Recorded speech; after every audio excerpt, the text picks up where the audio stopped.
हरे रील बनावे घर के बहुरिया,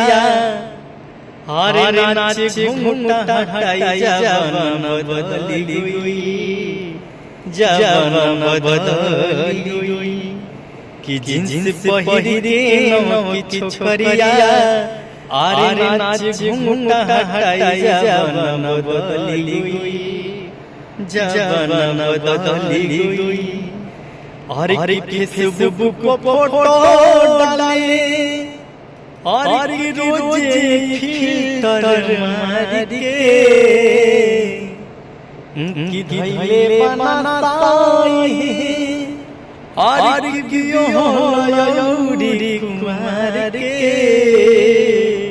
लाइक कमेंट के फेरा में जाली, घर के काम भुलाई ना